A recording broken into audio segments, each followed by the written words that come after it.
Okay, तो guys chapter चल रहा है हमारा retirement of a partner, right. तो हमारा लास्ट एग्जाम्पल जो पिछली वीडियो में हुआ था वो एग्जाम्पल 43 टीएस ग्रेवाल हो चुका था। अब हमारा जो क्वेश्चन है वो है एग्जाम्पल 44 टीएस ग्रेवाल पार्ट।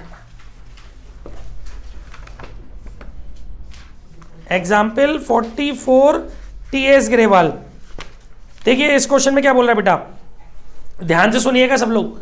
इस क्वेश्चन के अंदर एक तो इसने बोला है कि जो पार्टनर है अरुणा, करुणा और वरुणा, इनका प्रोपोर्शनेट कैपिटल, इनका जो रेशियो है वो प्रोपोर्शनेट कैपिटल है ना। प्रॉफिट एंड लॉस इनका प्रोपोर्शनेट कैपिटल मतलब इनका जो प्रॉफिट एंड लॉस है वो अपने कैपिटल के प्रोपोर्शन में रखते हैं। तो कैपिटल का प्रोपोर्शन सब बच्चों को पता है ना। कैपिटल के प्रोपोर्शन का मतलब होता है बेटा कि इनकी जो कैपिटल है उस रेशियो में अरुणा, करुणा और वरुणा 2 लाख, 3 लाख, 2 लाख, अरुणा, करुणा, वरुणा 2 लाख, 3 लाख और 2 लाख। तो जो इनका रेशियो बना 2:3:2, एक तो ये बात मार्केबल है। इसके बाद एक पॉइंट है इसके अंदर, there are bad debts of ₹17,000। आपकी फर्म में बैड डेब्ट्स हैं लेकिन आपके पास बैलेंस शीट में पीवीडी है 10,000 की। तो बैड डेब्ट्स जब होते हैं तो आप एंट्री कर देते हैं पीवीडी बैड डेब्ट्स को। बैड डेब्ट्स की एंट्री होती है bad debts account debit to debtors 17,000। फिर उस बैड डेब्ट्स का जो रिटर्न ऑफ होगा कुछ तो आप पीवीडी में से करेंगे, पीवीडी डेबिट 10,000 और बाकी अब रिवैल्यूएशन से करेंगे, revaluation account debit 7,000 to bad debts. ठीक है, तो ये इसकी जर्नल एंट्री हो गई। अगर आप रिवैल्यूएशन अकाउंट में पोस्ट करने जा रहे हैं तो केवल रिवैल्यूएशन अकाउंट में डेबिट साइड में बैड डेब्ट्स के नाम से 7,000 पोस्ट होगा। रिवैल्यूएशन अकाउंट में डेबिट साइड में बैड डेब्ट्स के नाम से केवल 7,000 पोस्ट होगा। और बैलेंस शीट के अंदर जो डेटर्स रहेंगे वो अब रहेंगे 1,10,000 में से आपके 17,000 माइनस हो जाएंगे। तो आपके बचेंगे कितने, आपके बचेंगे बेटा 93,000, वो आपके बैलेंस शीट में डेटर्स रहेंगे। इसके अलावा एक पॉइंट है इसके अंदर, goodwill of the firm was valued as 1,40,000 and Aruna share of goodwill be adjusted against the capital account of the continuing partner. ये वही मतलब है कि जो गेनिंग पार्टनर्स हैं उनकी कैपिटल हो जाएगी डेबिट और रिटायरिंग पार्टनर की कैपिटल हो जाएगी क्रेडिट। ठीक है, partner Karuna and Varuna who have decide to share profit in the ratio 4:3। देखो बच्चों, जो इसमें से जो पार्टनर लीव कर रही है वो है आपकी अरुणा, ये। तो अब रेशियो बचना चाहिए 3:2, लेकिन वो किस रेशियो में डिस्ट्रीब्यूट करने की कह रहे हैं 4:3। तो ये न्यू रेशियो हो गया। ठीक है, share future profit in the new ratio क्या है 4:3। तो गाइज न्यू रेशियो अलग है, ओल्ड रेशियो अलग है, तो गेन रेशियो निकलेगा। अभी तक आप जो क्वेश्चंस कर रहे थे उसमें मैंने आपको बताया था न्यू रेशियो और ओल्ड रेशियो सेम होता है तो गेन रेशियो भी वही होता है जो ओल्ड होता है। लेकिन इस बार आपका जो न्यू रेशियो है वो ओल्ड रिमेनिंग रेशियो से अलग है। तो गेन रेशियो निकलेगा new ratio minus old ratio. ठीक है, ये आपका फॉर्मूला होता है। अब आप गेन निकालोगे तो पहले अरुणा तो जा ही रही है, करुणा का निकालोगे तो करुणा का न्यू है 4/7। ठीक है, और ओल्ड है करुणा का 3/7, तो 1/7 गेन कर रही है। और उसका निकालोगे आप करुणा के बाद वरुणा का, तो न्यू है 3/7 और ओल्ड है 2/7, तो 1/7 ये भी गेन। तो जो गेन रेशियो निकल के आएगा बच्चों वो आ गया 1/7 रेशियो 1/7 यानी कि 1:1। तो ये जो गुडविल होगी अरुणा के प्रॉफिट शेयर के अकॉर्डिंग पूरी फर्म में जो गुडविल निकल के आएगी जिस अमाउंट से कंपनसेट किया जाएगा करुणा और वरुणा के द्वारा वो इक्वली कंपनसेट किया जाएगा। ओके, आई थिंक सारी बातें समझ में आ गई होंगी इसमें। और इसके अलावा बेटा एक पॉइंट है इसमें, 6th point, capital of the new firm in the total will be the same. देखिए एडजस्टमेंट ऑफ कैपिटल भी चल रहा है इसके अंदर, ध्यान से सुनिएगा। ये बोल रहा है इसके अंदर कि capital of the new firm will be, capital of the new firm in total will be the same as before the retirement of Aruna and Varuna as before the retirement of Aruna and will be in the new profit sharing ratio of the continuing partner. तो बच्चों देखो ये थोड़ा अलग तरीके का adjustment of capital है। इसमें आपको जो रिमेनिंग पार्टनर्स हैं उनकी न्यू कैपिटल का जो टोटल होना चाहिए वो ओल्ड कैपिटल के टोटल के इक्वल होना चाहिए। अब आपको पता होना चाहिए कि ओल्ड कैपिटल कितनी थी, ये थी ना 2 लाख, 3 लाख और 2 लाख। तो 2 और 3 5 और 3, 2 और 3 5 और 2 7। तो जो न्यू कैपिटल होगी वो कितनी होगी 7 लाख। इसको आप लोग न्यू रेशियो में डिस्ट्रीब्यूट करेंगे। पीछे के क्वेश्चंस में भी हमने एडजस्टमेंट ऑफ कैपिटल इस चैप्टर में डिस्कस किया है। इस चैप्टर के अंदर हमने एडजस्टमेंट ऑफ कैपिटल डिस्कस किया है। पीछे के उसमें बेटा मेरी बात समझ रहे हो, पीछे के इसमें हमने किया है ना, पीछे की वीडियोस में आ चुका है ना हमारा adjustment of capital. Adjustment of capital cover हुआ है कि नहीं हुआ है अभी तक? हाँ तो बस बोलो ना। तो मेरा कहने का मतलब ये है कि वो बस आपको मैंने न्यू कैपिटल निकालना सिखा दिया, उसके बाद कैसे एडजस्टमेंट ऑफ कैपिटल कर रहे थे वो आप उस वीडियो में देख सकते हो, ठीक है। इसके बाद गाइज आगे बोल रहा है ये कि इसमें इसने बोला है कि बैलेंस शीट बनाइए। देखो बैलेंस शीट बनाइए, तो सर इसमें कौन सी नई बात है भैया, उसके वर्ड सुनिए। वो कह रहा है prepare balance sheet of the firm after धीरे बोलो, after Aruna's retirement. Prepare balance sheet after Aruna's retirement. तो जब चलो कुछ नहीं, इसमें कुछ नहीं है, सॉरी, बाकी और कोई बात नहीं है, इतना ही था बस इस क्वेश्चन में।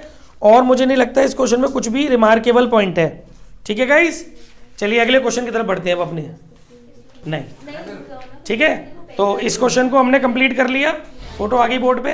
अब अगले क्वेश्चन पे चलते हैं।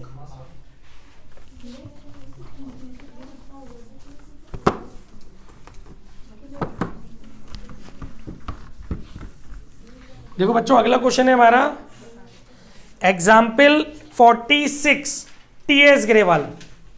ये भी आपको पार्ट करना है, फुल नहीं करना। और ये भी एडजस्टमेंट ऑफ कैपिटल का इसमें एक छोटा सा स्टेप देखना है। बार बार बताया जा रहा है एडजस्टमेंट ऑफ कैपिटल कोई हवा नहीं है, क्योंकि एडजस्टमेंट ऑफ कैपिटल में चाहे किसी भी टाइप का क्वेश्चन हो, सिर्फ आपका फोकस इस चीज पे रहना चाहिए कि new capital of remaining partner of firm कैसे फाइंड करनी है, बस। उसके बाद वही प्रोसेस है जो शुरू से एडमिशन से और रिटायरमेंट से चलता हुआ आ रहा है, वो चेंज इन पीएसआर से चलता हुआ आ रहा है। अगर आपको न्यू कैपिटल मिल गई कि एट एनी हाउ आपने अगर न्यू कैपिटल फाइंड कर ली, उसको रेशियो में डिस्ट्रीब्यूट करके रिक्वायर्ड कैपिटल, एडजस्टेड कैपिटल आपको गिवन होती है या आप निकालते हैं कैपिटल अकाउंट से, कैपिटल अकाउंट की मदद से आप बैलेंस निकालते हैं एडजस्टेड कैपिटल, न्यू कैपिटल को रेशियो में डिस्ट्रीब्यूट करके आप रिक्वायर्ड कैपिटल निकालते हैं, दोनों का कंपैरिजन करते हैं, सरप्लस डेफिशिएंसी निकालते हैं, उस सरप्लस डेफिशिएंसी को कुछ नहीं कहते तो कैश या बैंक से कंप्लीट करते हैं, अदरवाइज करंट अकाउंट से, बस। और कुछ होता ही नहीं है एडजस्टमेंट ऑफ कैपिटल। बस जो पंगा है वो न्यू कैपिटल फाइंड करने का है, वो एज पर द स्टेटमेंट। जब कुछ नहीं बोलता तो दोनों ओल्ड कैपिटलों को जोड़ो और वही होती है न्यू कैपिटल। और कुछ बोलता है तो जैसे बोलता है वैसे करना है, जैसे भी पिछले क्वेश्चन में बताया था। अब इस क्वेश्चन में फिर जैसे बोलेगा वैसे न्यू कैपिटल निकालनी है। एडजस्टमेंट वैसे ही होगा अभी भी जैसे पिछले में हुआ है और इससे पीछे वाली वीडियो में हुआ है। देखो इसमें ललित, पंकज और राहुल 3 पार्टनर है, ठीक है। अब इसने बोला हुआ है कि goodwill of the firm is valued 42,000। Firm की जो गुडविल है वो कितनी है 42,000। फिर इसने पॉइंट नंबर 5 में एक बात बोली है कि Lalit share of goodwill will be adjusted by raising goodwill to the extent of his share in current value of goodwill. देखो मैंने पिछली वीडियो में भी आपको गुडविल रेजिंग राइटिंग ऑफ सिखाया था रिटायरमेंट के अंदर, राइट। पिछली वीडियो में भी मैंने रिटायरमेंट चैप्टर के अंदर, अगर आपने ढंग से वीडियो देखी हो कर जाकर, रिटायरमेंट चैप्टर के अंदर, मैं एडमिशन चैप्टर की बात नहीं कर रहा हूं, रिटायरमेंट चैप्टर के अंदर गुडविल का रेजिंग राइटिंग ऑफ के थ्रू ट्रीटमेंट सिखाया था। लेकिन वहां क्या था, वहां पर जो अमाउंट था एंट्रियों का वो पूरी फर्म की गुडविल के साथ था, राइट। लेकिन इस वाले क्वेश्चन में आपको जो पार्टनर रिटायर हो रहा है यानी कि ललित के प्रॉफिट शेयर के अकॉर्डिंग जो ललित की गुडविल बनेगी उससे करना है रेजिंग राइटिंग ऑफ। ये टाइप 2 होता है। ललित की जो पार्ट की गुडविल बनेगी उससे आपको रेजिंग राइटिंग ऑफ करना है। तो उसमें बच्चों 2 एंट्री होती है, मालूम है क्या। ये आपका क्वेश्चन नंबर कौन सा है 46, ठीक है। देखिए 2 एंट्री आप समझ लो अच्छे से। पहली होती है goodwill account debit to Lalit's capital account. ये रेजिंग राइटिंग ऑफ का कॉन्सेप्ट है रिटायरमेंट चैप्टर के अंदर, टाइप 2 वाला। जब आप रिटायरिंग पार्टनर के पार्ट से, रिटायरिंग पार्टनर की पार्ट की गुडविल से एंट्री कर रहे रेजिंग राइटिंग ऑफ की, वो क्वेश्चन में बोलेगा तभी अप्लाई करना, अपनी मर्जी से अप्लाई मत कर देना, इसमें बोला है क्लियरली। तो आप उसका पार्ट आप निकाल लेंगे पूरी फॉर्म में, गुडविल में उसका पार्ट जो निकल के आएगा वो निकल के आएगा बेटा 14,000, ठीक है। और जो दूसरी एंट्री होगी वो होगी ललित, ललित की कैपिटल डेबिट, जो ललित की कैपिटल है वो करेंगे आप डेबिट, ललित की कैपिटल डेबिट टू गुडविल। नहीं, थोड़ा गलत हो गया, दूसरी एंट्री में करेंगे आप जो गेनिंग पार्टनर है, जो गेनिंग पार्टनर है उसकी कैपिटल डेबिट करेंगे। ललित की तो क्रेडिट करनी है भाई, जो गेनिंग पार्टनर है, और गेनिंग तो आप जानते हो कैसे निकालते हैं, ठीक है। तो इस क्वेश्चन में जो गेनिंग पार्टनर है वो बेटा दोनों ही है, पंकज है और राहुल है, ठीक है। तो पंकज की कैपिटल डेबिट, पंकज की कैपिटल डेबिट, और दूसरा कौन है, राहुल, राहुल की कैपिटल डेबिट टू गुडविल, क्योंकि गुडविल जो आपने ओपन किया है ना अकाउंट, वो रिटर्न ऑफ होना कंपलसरी है। रेशियो कौन सा जाएगा, गेन रेशियो, ठीक है। रेशियो कौन सा रहेगा इसमें हमारा, रेशियो ध्यान रखना, गलती मत कर जाना, न्यू रेशियो मत कर देना। ये एडमिशन चैप्टर नहीं है, ये रिटायरमेंट चैप्टर है, उसमें आप लोग न्यू रेशियो में कर रहे थे टाइप 1 में, रिटायरमेंट के भी टाइप 1 में आप लोग न्यू रेशियो में डिस्ट्रीब्यूट कर रहे थे। ये दूसरा पैटर्न है भाई, गेनिंग रेशियो में जाएगा। गेनिंग रेशियो आपका इसमें क्या आ रहा है, इक्वल आएगा इसके अंदर, क्वेश्चन सॉल्व करोगे तो 7,000 7,000। बात समझ में आ गई या नहीं आई। और वैसे भी अगर आप देखोगे ना, अगर मान लो goodwill account raising writing off नहीं हो रहा था तो अभी ये वही चीज थी, तो अभी ये वही कंक्लूजन बनता, गुडविल से गुडविल कट गया, दोनों की कैपिटल डेबिट टू उसकी कैपिटल, उसके पार्ट के गुडविल से रेशियो में डिस्ट्रीब्यूट कर देते हैं, ठीक है। माइंड सेट रखना, गलती मत कर देना। रेजिंग राइटिंग ऑफ नया कॉन्सेप्ट ऐड हुआ है, प्रीवियस ईयर नहीं था, दिक्कत हो सकती है, इसके क्वेश्चंस आ सकते हैं। पूरा रेजिंग राइटिंग ऑफ आप डेली वीडियो सुन रहे होंगे, कॉन्सेप्ट्स बना के लिख लेना, एक रेजिंग राइटिंग ऑफ, एक एडजस्टमेंट ऑफ कैपिटल, ये 2-3, और एक ये रिजर्व का कॉन्सेप्ट, ये 3-4 कॉन्सेप्ट्स ऐसे हैं जिनमें से आपके क्वेश्चन बनेंगे। जो एडजस्टमेंट ऑफ रिजर्व है ना, और विदाउट रिवैल्यूएशन, मतलब आप नई बैलेंस शीट में कैरी फॉरवर्ड कर रहे हैं सेम, ये 2-3 कॉन्सेप्ट बहुत इंपॉर्टेंट है। और कोई दिक्कत इस क्वेश्चन में? हाँ, इस क्वेश्चन में बेटा इसके अलावा बाकी एग्जिस्टिंग गुडविल दी हुई है, वो तो आप जानते ही हैं कि वो आप डिस्ट्रीब्यूट कर लेंगे ना। अच्छा, इसमें एक और पॉइंट दिया हुआ है इस क्वेश्चन के अंदर, ध्यान से सुनिए। The amount payable to Lalit, the amount payable to Lalit is to be brought by Pankaj and Rahul in such a manner that their capital are account in the proportion to their capital ratio. देखो ये भी adjustment of capital है, तो आप इसमें डरो मत कि एडजस्टमेंट ऑफ कैपिटल अलग हो गया, बच्चा इसमें अलग नहीं है।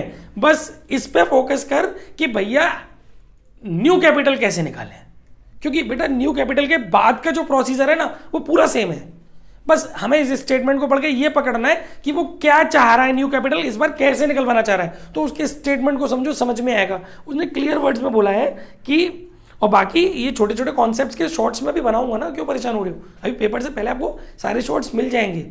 थोड़ा सा गले का प्रॉब्लम है एक पिछले 4-5 दिन से, 5-6 दिन से, इसीलिए शॉर्ट्स नहीं बन रहे हैं, क्योंकि मुझे भी शॉर्ट्स बनाने, मेरे पास भी 3 महीने का ही टाइम है, 90 डेज का टाइम होता है बस, ये पहला शॉर्ट डालने के बाद, नहीं तो वो व्यूज़ सब काउंट होने खत्म हो जाते हैं। मुझे भी बहुत कम समय के अंदर अपने सारे शॉर्ट्स डालने ओवरऑल कोर्स के, जो आप कॉन्सेप्ट्स लिख रहे हो ये सारे शॉर्ट्स मैं बनाऊंगा, तो वहाँ से आप सारे शॉर्ट्स को एक जगह इकट्ठे करते जाना, मैं प्लेलिस्ट बना दूंगा छोटी छोटी, परेशान क्यों हो रहे हो।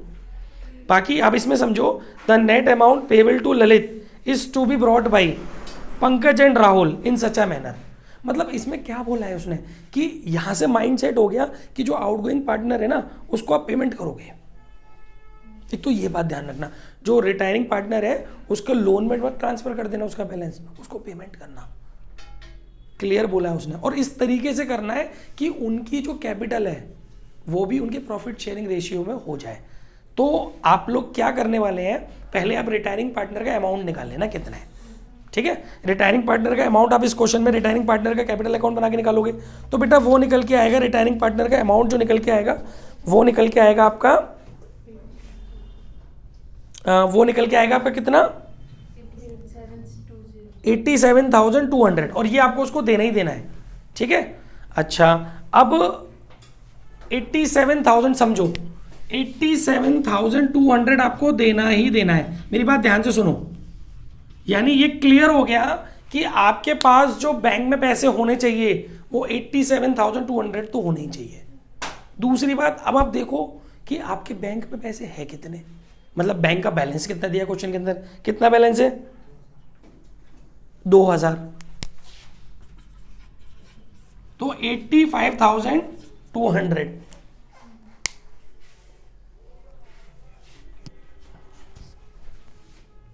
हाँ देखो बेटा थोड़ा सा गलत हो गया था, देखो उसका मैं बार बार एक ही बात कह रहा था अपनी, वही बात हम लोग फोकस नहीं कर पाए कि उसके स्टेटमेंट को पढ़ लो। उसके स्टेटमेंट में फिर से पढ़ रहा हूं the amount payable to Lalit, वो ये बोल ही नहीं रहा कि नेसेसरी अमाउंट, अगर वो ये बोलता है कि required amount should be brought bye them, अगर ऐसे बोलता तब सही था कि आप जो आपके पास क्वेश्चन के अंदर जो बैलेंस दिया हुआ है बैंक का आप उसको यूज करते, लेकिन कब, जब वो बोलता है कि रिक्वायर्ड अमाउंट या जो भी नेसेसरी अमाउंट है वो लेके आए। उसने तो बोला ही कुछ और है, वो ये बोल रहा है the amount payable to Lalit, मतलब जितना पैसा आपको ललित को देना है, तो ललित को कितने पैसे देने हैं 87,200। एक तो वो is to be brought by Pankaj and Rahul in such a manner that their capital account in the proportion of, यानी कि 87,200 रुपए जो आपको ललित को देने हैं, एक तो ये वाला अमाउंट ललित कैपिटल प्लस उन दोनों की जो एडजस्टेड कैपिटल होती है वो, क्योंकि वो तो आपको विदाउट एनी इंफॉर्मेशन यूज करनी ही होती है एडजस्टमेंट ऑफ कैपिटल के अंदर, तो वो दोनों की कैपिटल कितनी निकलेगी वो आप क्वेश्चन सॉल्व करोगे तब आपको पता चल जाएगा। पंकज की एडजस्टेड कैपिटल निकलेगी 66,200, ठीक है बेटा। और दूसरा वाला कौन है राहुल, राहुल की एडजस्टेड कैपिटल निकलेगी आपकी, राहुल की निकलेगी आपकी एडजस्टेड कैपिटल 46,200। तो बच्चों ये जो टोटल आपकी कैपिटल निकलेगी वो हो जाएगी 1,99,600। ये कैपिटल आपको लेके आनी है, ये कैपिटल आपकी न्यू कैपिटल मानी जाएगी। इस कैपिटल को आप इनके न्यू रेशियो में डिस्ट्रीब्यूट करेंगे, और न्यू रेशियो क्या है, जो ओल्ड है वही न्यू है, और ओल्ड क्या है कुछ नहीं बोल रहा तो इक्वल है, तो न्यू भी इक्वल होगा। बात समझ में आ गई। जब वो इस तरीके की लैंग्वेज यूज करेगा कि भैया वो लोग अपनी कैपिटल को, देखो अगर वो ये वाला पार्ट हटा देता कि न्यू पार्टनर जो रिटायरिंग पार्टनर है उसके पेमेंट करने के लिए भी अमाउंट लाना है, अगर वो ये पार्ट हटा देता तो आप कैसे कर रहे थे एडजस्टमेंट ऑफ कैपिटल, एडजस्टेड कैपिटलों को जोड़ते थे वही न्यू हो जाती थी, कोई कंडीशन नहीं हो तो। लेकिन उसने यहाँ एक और चीज चिपका दी है कि नए वाले पार्टनर को भी आपको पेमेंट करना है, तो उसका जो पेमेंट बन रहा है वो और जोड़ देंगे बस। अगर वो बोलेगा नए वाले पार्टनर के पार्ट का भी आपको पेमेंट करना है तो वो आप उसमें और जोड़ दीजिए, तो फिर जो टोटल बनेगा वो आपकी कहलाएगी न्यू कैपिटल। उसके बाद तो पूरा एडजस्टमेंट ऑफ कैपिटल वैसे ही है जैसे होता है, ठीक है। आई होप समझ में आ गया होगा। थोड़ा सा बेसिक डिफरेंस है, मतलब थोड़ा सा अलग है, ये चीज समझ लेना अच्छे से, दिक्कत नहीं आनी चाहिए। बाकी अब चलते हैं अगले क्वेश्चन की तरफ। Next question is example 48 TS Grewal, example 48 TS Grewal. देखो गाइस ये भी आपको पार्ट करना है, फुल नहीं करना। देखो इसमें क्या कह रहा है बेटा, पार्टनर है सुषमा, गौतम और कनिका। बहुत खुशी की बात हुई जान करके, ठीक है। इसमें लिखा है Sushma took over the stock at this value. देखो स्टॉक का रिवैल्यूड प्राइस दिया है, उसके अकॉर्डिंग तो आप ओवर और अंडर निकाल लेना, वो तो आप कर चुके हो।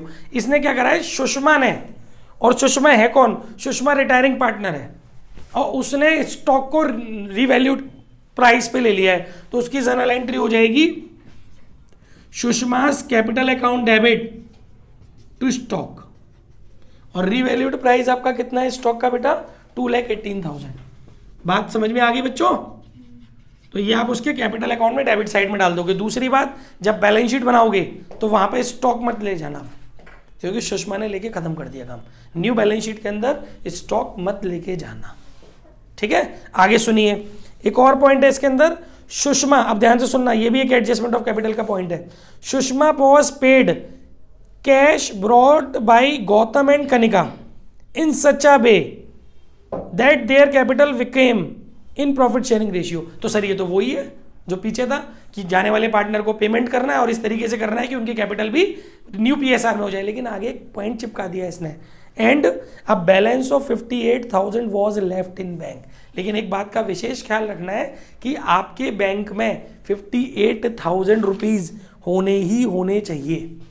तो अब आपको न्यू कैपिटल कैसे निकालनी है बच्चों, वही एडजस्टेड कैपिटल निकालो। सुषमा के अलावा बाकी के कौन कौन पार्टनर है, इसके अंदर हैं गौतम और कनिका। गौतम और कनिका की एडजस्टेड कैपिटल निकालो। Gautam adjusted capital, Kanika's adjusted capital. जब आप सॉल्व करोगे गौतम की एडजस्टेड कैपिटल निकल के आएगी बेटा इसके अंदर 1,70,000, ठीक है। और कनिका की एडजस्टेड कैपिटल आपको निकल कर आएगी 30,000। और बच्चों जो तीसरा वाला बंदा है, तीसरा वो जो, अब आप इसके बाद आप इसमें निकालेंगे शॉर्टेज। एक चीज आप इसमें निकालते हैं, shortage of cash. Shortage of cash इसमें आपको निकालनी पड़ेगी। वो कैसे पता चलेगी आपको, देखो आपकी फॉर्म में पहले ये देखो पैसे कितने हैं, जो कैश का बैलेंस है वो कितना है, 1,40,000 बैंक का बैलेंस। आपकी फॉर्म में बैंक का जो बैलेंस है वो 1,40,000 है। अब इसमें से जो पार्टनर रिटायर हो रही है सुषमा, उसकी ओवरऑल जो कैपिटल बन रही है एडजस्टेड कैपिटल, वो बन रही है बेटा सुषमा की 4,82,000, 4,82,000, ठीक है। और मिनिमम बैलेंस आपको कितना रखना है, 58,000। तीन चीजें हैं, ये वो अमाउंट है जो सुषमा को देने के लिए हमारे पास होना चाहिए, और ये वो अमाउंट उसको देने के बाद भी हमारे पास बैंक में बचना चाहिए। तो आपको शॉर्टेज निकालनी, तो कैसे निकालोगे भैया, इतने तुम्हें देने हैं, उसके बाद भी इतने बचाने हैं, जिसमें से इतने हैं, ऐसे ही तो निकालोगे। Required amount minus available amount है ना, तो आपका क्या निकल आएगा, शॉर्टेज अमाउंट निकल आएगा। तो ये जो सॉल्व करोगे तो ये निकल के आएगा आपका 4 लाख। अब इन तीनों को जोड़ लो, इसको इसको और इसको, तो टोटल बन गया आपका 6 लाख। ये हो गई आपकी न्यू कैपिटल। फिर वही प्रोसेस शुरू हो जाएगा, रेशियो में डिस्ट्रीब्यूट करो, रिक्वायर्ड निकल आएगी, एडजस्टेड से कंपैरिजन करो, ब्रिंगिंग और विड्रॉ निकल आएगा। कुछ नहीं कहेगा तो कैश बैंक में, अदरवाइज करंट अकाउंट में। और याद रखना आपको बैंक अकाउंट में जो बैलेंस, मतलब जो आपको बैलेंस शीट में बैंक का बैलेंस दिखाना है वो 58,000 ही दिखाना है, क्योंकि आपको पहले से ही पता है। और आप करोगे इस तरीके से कि आपका बैंक अकाउंट का है ना, ऑटोमेटिकली बैलेंस 58 ही बचेगा। अगर कुछ और बच रहा है तो आपसे गलती हो रही है। बैंक अकाउंट बनाओगे अगर आप, तो उतना ही बैलेंस बचेगा आपका 58,000। ये सारी चीज़ें करने के बाद आई थिंक समझ में आ रहा होगा सब कुछ। एक और पॉइंट इस वाले क्वेश्चन में नहीं रहता। चलिए अब चलते हैं अगले क्वेश्चन की तरफ। अब हमारा अगला क्वेश्चन है बच्चों,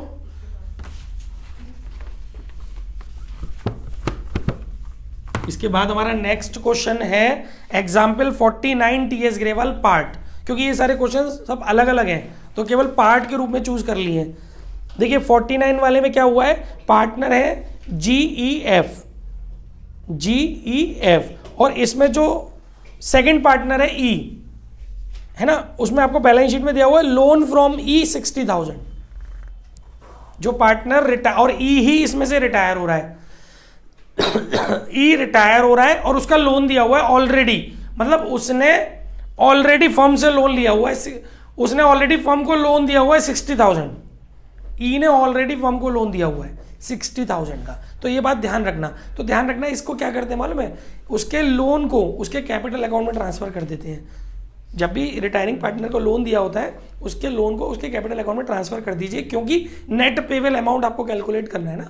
तो आप इसकी एंट्री क्या करोगे, अगर आपसे एंट्री पूछ लेगा तो, अगर बाई चांस आपसे एंट्री पूछ ले इसकी, तो आप करोगे loan from E debit to E's capital. ठीक है, और बाकी तो जैसा करते हैं पूरा क्वेश्चन वैसे आप सॉल्व करोगे, ठीक है। और इसमें और वो एक अलग बात है कि लास्ट में जो ई का बैलेंस बचेगा वो भी वो उसको लोन में ट्रांसफर कर रहे हैं, वो एक अलग बात है बेटा क्वेश्चन के अंदर कि जो आउटगोइंग पार्टनर है ना इसमें वो उसका पेमेंट नहीं कर रहा, लोन में ट्रांसफर कर रहा है, तो जो लास्ट में उसका बैलेंस निकल के आएगा।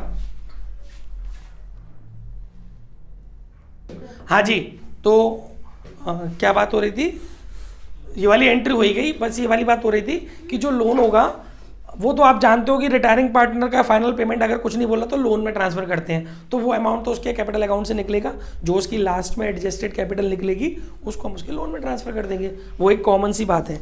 अच्छा, बाकी बच्चा इस क्वेश्चन में और कुछ नहीं है जो हमें डिस्कस करना चाहिए। नेक्स्ट क्वेश्चन है हमारा example 50 T.S.. Grewal, example 50 T.S.. Grewal. देखिए अब एग्जाम्पल 50 में क्या कह रहा है, ध्यान से सुनते हैं। एग्जाम्पल 50 में ये भी पार्ट, फुल नहीं है पार्ट, इसमें बेटा इसने एक बात बोली है एग्जाम्पल 50 में, देखिए इसने ये बोला हुआ है, बोलो नहीं यार वीडियो चल रही होती है, इसमें इसने एक बात बोला हुआ है कि सेकंड पॉइंट बोला है, वैसे पार्टनरों के नाम बता दूं मैं आपको, मोहन, विनय और नित्या, ठीक है। इसने इसके बाद भी इसने जो एक बात बोली बेटा वो ये बोली है कि सेकंड पॉइंट इसने बोला है and old computer previously written off was sold 4000, मतलब हमारा एक पुराना कंप्यूटर था, ध्यान से सुनना, एक पुराना कंप्यूटर था जिसको हमने 4000 रुपये में बेच दिया। तो गाइज ये आपका कंप्यूटर है, अगर उसने उस कंप्यूटर को आपने बेचा नहीं होता, केवल आपको फाइंड हुआ होता, पुराना कंप्यूटर था 4000 रुपये का जिसको आप रिटर्न ऑफ कर चुके थे, एकदम से वो फिर से जनरेट हो गया होता, तो आप एंट्री क्या करते हैं कि computer account debit to revaluation, लेकिन आपने उस कंप्यूटर को बेच दिया है तो आप उसको कंप्यूटर के नाम से मत दिखाना, आप डायरेक्टली इसकी एंट्री कर दो bank account debit to revaluation.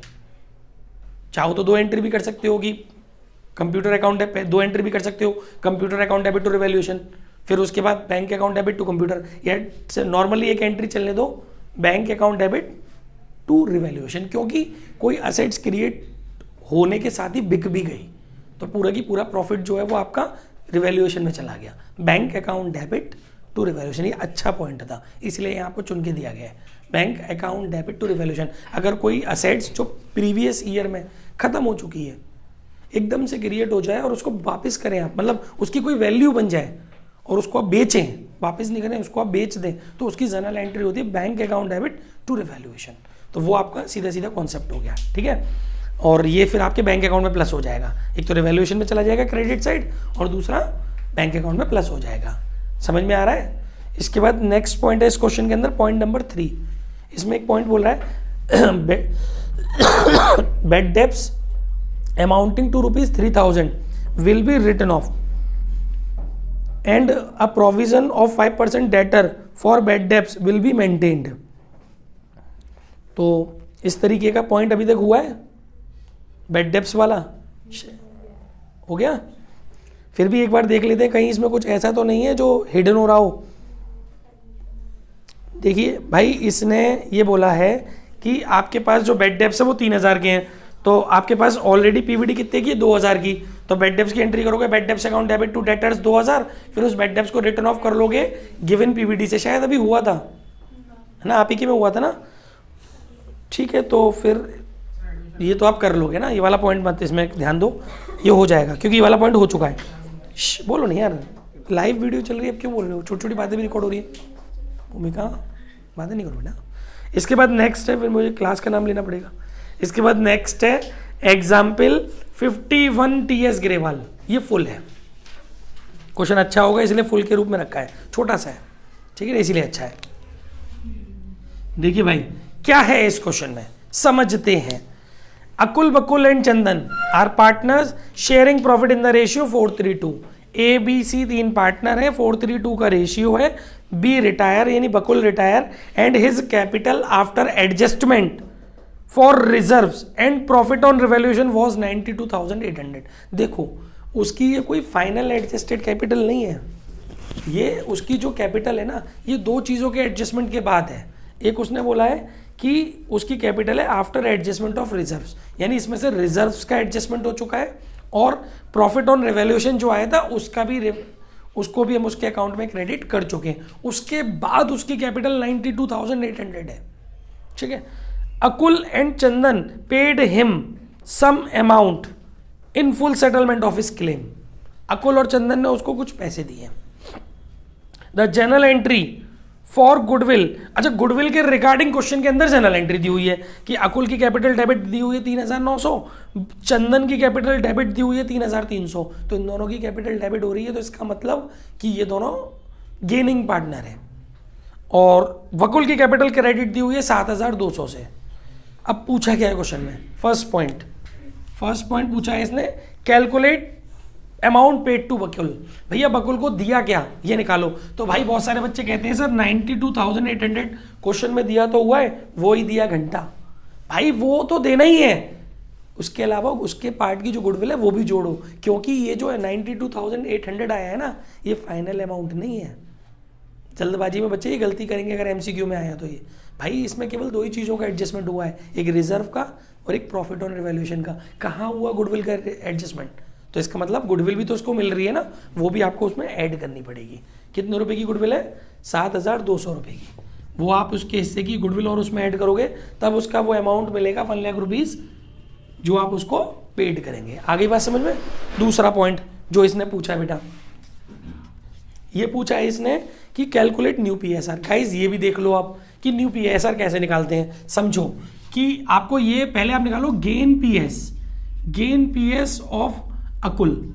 देखो गेन पीएस कैसे निकलेगा, आपको ये बात पता है कि जो गुडविल होती है वो गेनिंग रेशियो में जाती है, और गुडविल यहां पर गई है अकुल और बकुल में, वो गई है अकुल की कैपिटल डेबिट हुई है 3,900 और चंदन की कैपिटल डेबिट हुई है 3,300, तो गेन रेशियो 3,900 रेशियो 3,300, 3 से 13 बार 3 से 11 बार, ये गेन रेशियो है। गेन रेशियो अलग होता है, गेन पीएस अलग होता है। आपको जो रिटायरिंग पार्टनर है बकुल, उसका प्रॉफिट शेयर कितना है, ओल्ड पीएसआर कितना है, ओल्ड पीएसआर है 432। तो जो रिटायरिंग पार्टनर है बकुल के प्रॉफिट शेयर को इस गेन रेशियो में डिस्ट्रीब्यूट करना पड़ेगा, तब आपको पता चलेगा गेन पीएस। ठीक है, तो गेन पीएस ऑफ अकुल निकालना है, तो बकुल का profit share 3/9 should be distributed in gaining ratio. समझ में आ रही है बात, ये बहुत यूनिक बात है, ये बन सकता है एमसीक्यू वाला, बहुत अच्छा है, क्योंकि बच्चे जल्दबाजी में इसी रेशियो को गेन उसमें जोड़ के काम खत्म कर देते हैं। गेनिंग प्रॉफिट शेयर को डिस्ट्रीब्यूट करना पड़ेगा, जो रिटायरिंग पार्टनर है उसका प्रॉफिट शेयर डिस्ट्रीब्यूट करना पड़ेगा गेनिंग रेशियो में, तब निकलेगा गेन पीएस। ठीक है, ये हो गया 13, ये कट जाएगा शायद, 3 से 8 बार गया 13/72, ये गेन पीएस ऑफ अकुल आ गया। और गेन पीएस ऑफ चंदन चाहिए, तो इसका पार्ट जो है वो गेनिंग रेशियो 11/24। ठीक है, अब आप निकालिए new PS of Akul. Old PS of Akul कितना है 4/9 प्लस गेन कितना है 13/72।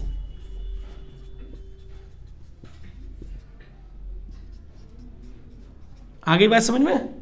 ऐसे new PS of Chandan, old कितना है 2/9, न्यू कितना है, ओ गेन कितना है 11/72।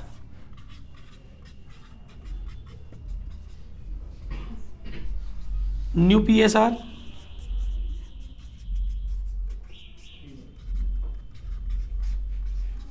9 5 45, 9 3 27, 5:3।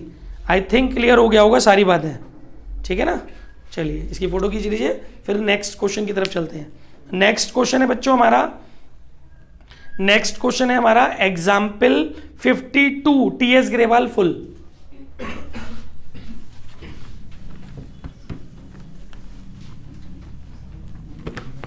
Example 52 TS Grewal full. इसमें क्या है बेटा, देखो इसमें कह रहे हैं Rakesh retiring the partner Rakesh the retiring partner is to be paid 4,50,000 in settlement of his claim. ठीक है, हमें पता चलता है कि राकेश को पेमेंट कितना करना है, 4,50,000 रुपए का। आगे बोल रहा है the continuing partner Ajay and Vijay give him furniture 80,000, vehicle 1,40,000 and 30% of the investment and transfer the balance amount of 1,88,000 to his loan account. ये चीजें उसको मिल रही हैं, कुछ उसको असेट्स मिल रही हैं और बाकी उसका जो बैलेंस बच रहा है वो उसके लोन अकाउंट में डाला जा रहा है। अच्छा, इसमें एक चीज गायब है, इन्वेस्टमेंट की वैल्यू नहीं पता, क्योंकि उसने बोला कि 30% ऑफ इन्वेस्टमेंट। हमें ये पता है कि हम उसको फर्नीचर कितनी कीमत का दे रहे हैं, हमें ये पता है कि हम उसको व्हीकल कितनी कीमत का दे रहे हैं, हमें ये भी पता है कि उसके लोन अकाउंट में कितना अमाउंट डाल रहे हैं, हमें ये भी पता है कि उसका ओवरऑल अमाउंट कितना है, पर ये नहीं पता कि इन्वेस्टमेंट जिसका 30% हमें उसको देना है वो अमाउंट अभी तक नहीं पता। आगे पूछा है pass the necessary journal entry for the recording payment made to Rakesh. एक तो आपको जनरल एंट्री करनी है, तो जनरल एंट्री में वो अमाउंट भी पता होना चाहिए, तो वो अमाउंट निकलेगा बैलेंसिंग फिगर से। जब आप रिटायरिंग पार्टनर को पेमेंट करते हैं तो जनरल एंट्री करते हैं, राकेश की कैपिटल करेंगे डेबिट अमाउंट से जो आपको पता है 4,50,000, राकेश की कैपिटल डेबिट होगी 4,50,000 से, क्रेडिट में वो डालेंगे जो आप उसको पेमेंट कर रहे हैं। एक फर्नीचर दे रहे हैं आप, to furniture 80,000, to vehicle 1,40,000, to Rakesh loan 1,88,000, और जो बचेगा वो टू इन्वेस्टमेंट, और वो इन्वेस्टमेंट में बैलेंसिंग फिगर करके आएगा, डेबिट के टोटल में से क्रेडिट का टोटल घटा के आएगा, वो आएगा 42,000। वो कितना बचेगा 42,000। ये जो 42,000 का अमाउंट है, ये जो 42,000 का अमाउंट है, ये it is not investment full, it is not the full investment, ये वो पार्ट है जो उसको दिया गया है। तो एक तो हमारी एंट्री कंप्लीट हो गई। दूसरी चीज जो इसने पूछी है, हाँ जी, तो ये तो एक हमने उसने जो हमसे पूछा था वो हमने बता दिया। अभी इसने इस क्वेश्चन में एक बात और पूछी है बेटा, इसने बोला है also determine the value of investment. तो बच्चों ये जो 42,000 आया है, ये जो आपको क्वेश्चन के अंदर 42,000 नजर आ रहा है, इन्वेस्टमेंट टेकन बाय कौन, किसको पेमेंट किया है आपने, राकेश। ये वो पार्ट है that is only a 30% part. अगर आप फुल वैल्यू ऑफ इन्वेस्टमेंट निकालना चाहते हो, फुल वैल्यू ऑफ इन्वेस्टमेंट पता करना चाहते हो, तो 42,000 में 30% का डिवाइड देना। बहुत सारे बच्चे बेवकूफ़ी में इसका 30% निकाल डालेंगे। ये तो खुद किसी फुल वैल्यू ऑफ इन्वेस्टमेंट का 30% 5 इज एज इक्वल एज 42,000। तो अगर आपको फुल वैल्यू ऑफ इन्वेस्टमेंट पता करना है तो इस अमाउंट में इसकी जिस परसेंटेज पर ये जनरेट हुआ है उस परसेंटेज का डिवाइड लगाना पड़ेगा, तब आपको 100% की वैल्यू मिलेगी। ठीक है, तो ये परसेंटेज हटेगा तो ऊपर चला जाएगा, ये आपका आ जाएगा सॉल्व करके 1,40,000। ये आ गया आपकी फुल वैल्यू ऑफ इन्वेस्टमेंट जो उसने उस क्वेश्चन में पूछी थी। आई थिंक समझ में आ गया होगा। अब चलते हैं अपने अगले क्वेश्चन की तरफ। Next question is example 37 TS Grewal part. देखिएगा एग्जाम्पल 37 टीएस ग्रेवाल में क्या बोला बेटा इसने ये बोला है इस क्वेश्चन में बच्चों कि ये इस वाले क्वेश्चन के अंदर अनीता, गौरव और सोनू 3 पार्टनर हैं। ठीक है, एक पॉइंट है, एक तो देखो बच्चों इन्वेस्टमेंट असेट साइड में दिया है 1,20,000 का, और लायबिलिटी साइड में इन्वेस्टमेंट फ्लक्चुएशन फंड दिया है 40,000। असेट साइड में दिया है इन्वेस्टमेंट 1,20,000, क्रेडिट लायबिलिटी साइड में इन्वेस्टमेंट फ्लक्चुएशन फंड दिया है 40,000, और इसके अलावा नीचे एक एडजस्टमेंट में कोई पॉइंट दिया है इन्वेस्टमेंट के रिगार्डिंग, यस 4th पॉइंट दिया है market value of investment is 1,10,000। वैसे में ये चीज, हाँ जी, तो इसके बाद इस क्वेश्चन के अंदर जो बात चल रही थी, देखिए इन्वेस्टमेंट अपना कितने का है 1,20,000 का, लेकिन मार्केट वैल्यू कितनी है 110। तो भैया 10,000 रुपीज़ का इन्वेस्टमेंट जो है वो उसकी वैल्यू डिक्रीज हो गई ना, तो वो जो decrease in value of investment है उसके लिए जो हमने फंड बनाया है इन्वेस्टमेंट फ्लक्चुएशन फंड 40,000 का, वहां से इसको कवर अप करेंगे। तो एंट्री क्या होगी, इन्वेस्टमेंट बता देता हूं, एंट्री क्या होगी आपकी एंट्री रहेगी investment fluctuation fund debit 40,000 to investment 10,000 बाकी का जो इन्वेस्टमेंट है वो ऑल पार्टनर्स में, अनीता में, गौरव में और सोनू में डिस्ट्रीब्यूट हो जाएगा उनके ओल्ड पीएसआर में। ठीक है, एक तो ये बात मुझे बतानी थी। दूसरी बात जो मुझे बतानी थी वो ये थी, इसमें सेकंड पॉइंट में एक बात लिखी गई है, कभी कभी बच्चे गलती करते हैं। इसमें लिखा है कि land and building was to be brought up to 120% of its book value. तो बच्चे क्या करते हैं कि इसको कुछ गलत समझ लेते हैं। मतलब वो ये बोल रहा है कि जो आपको बुक वैल्यू दी हुई है ना, उसके 120% के बराबर आपको अब नई वाली वैल्यू, रीवैल्यूड प्राइस रखना है। तो वो कैसे निकलेगा? सिंपल है, जो बुक वैल्यू दी है 5 लाख की, हाँ, तो गाइज लैंड एंड बिल्डिंग को 120% तक लेके आना है, तो 5 लाख का पहले 120% निकालना, समझ लो। बहुत से बेवकूफ़ क्या गलती करेंगे कि रीवैल्यूएशन को 6 लाख मान लेंगे, मतलब चेंज इन रीवैल्यूएशन जो होगा, चेंज इन फिक्स एसेट जो होगा वो 6 लाख मान लेंगे। नहीं, ये रीवैल्यूड प्राइस निकल के आएगा। जब आप उसका 120% निकालेंगे तो वो रीवैल्यूड प्राइस निकल के आएगा। तो आपका जो चेंज आएगा वो आएगा 1 लाख, और वो माना जाएगा increase in the value of land and building. उसके हिसाब से जनरल एंट्री होगी। हाँ, न्यू बैलेंस शीट में 6 लग जाएगा। ठीक है ना। इस क्वेश्चन में बेटा बस इतना ही था। इसके बाद नेक्स्ट क्वेश्चन है example 36 full, TS Grewal. Example 36 TS Grewal full. देखो इसमें क्या बोल रहा है, XYZ 3 पार्टनर है, Y रिटायर हो रहा है, और उसकी लैंग्वेज पढ़ना क्वेश्चन की, Y retire and his claim including his capital and his share of goodwill is 3 lakh. मतलब उसकी कैपिटल और उसके गुडविल के अकॉर्डिंग जो उसको मिलना है वो 3 लाख मिलना है।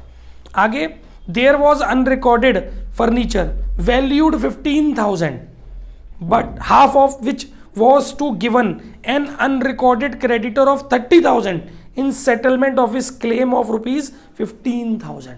देखो आपके पास एक तो 15,000 रुपए का अनरिकॉर्डेड फर्नीचर है, और एक आपके पास 30,000 रुपीज का क्रेडिटर है, और आपने क्या किया है, अपने हाफ क्रेडिटर का सेटलमेंट अपने हाफ फर्नीचर से किया है, तो इसकी कोई एंट्री नहीं होती। अनरिकॉर्डेड लायबिलिटीज का सेटलमेंट आप अनरिकॉर्डेड असेट से करते हैं तो कोई जनरल एंट्री नहीं होती।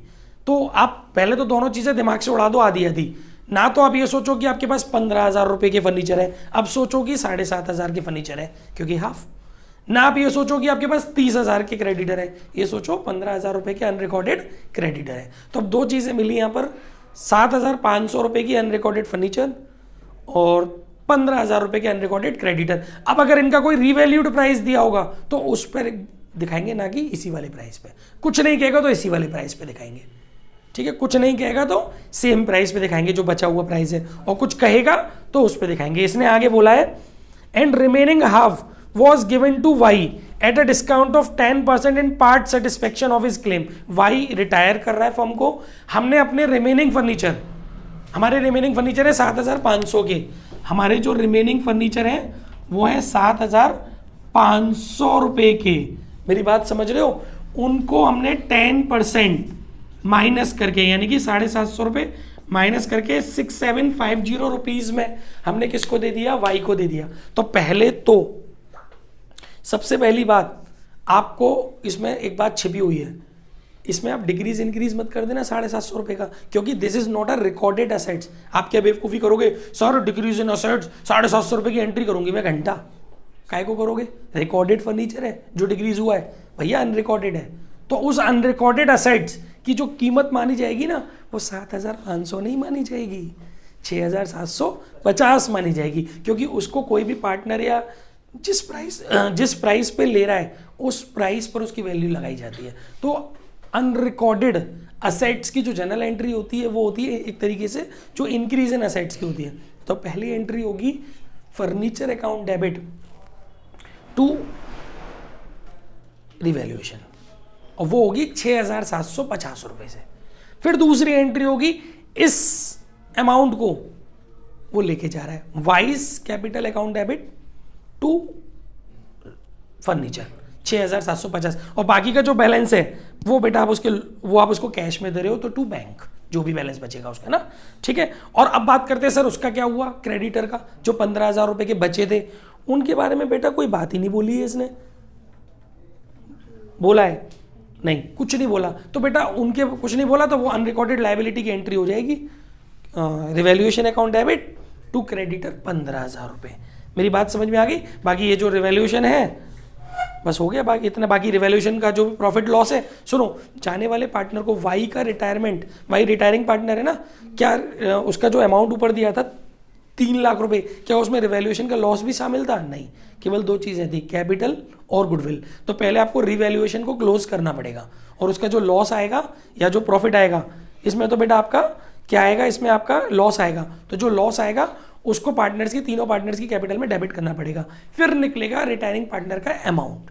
उस अमाउंट को आप लोग उसमें से 6,750 रुपये आप फर्नीचर दे देंगे भाई को, और बाकी का जो बचेगा वो बैंक में पेमेंट, बैंक से पेमेंट कर देंगे, चेक के थ्रू पेमेंट कर देंगे। तो जो आपका पार्ट निकल के आएगा वो निकल के आएगा 2,97,250 वाई को देने के लिए, जिसमें से 6,750 रुपये आप दे देंगे फर्नीचर से, और बाकी का जो है वो चेक से सेटलमेंट कर देंगे। आई थिंक समझ में आ गया होगा। चलिए आज के लिए इतने रखते हैं, थैंक यू।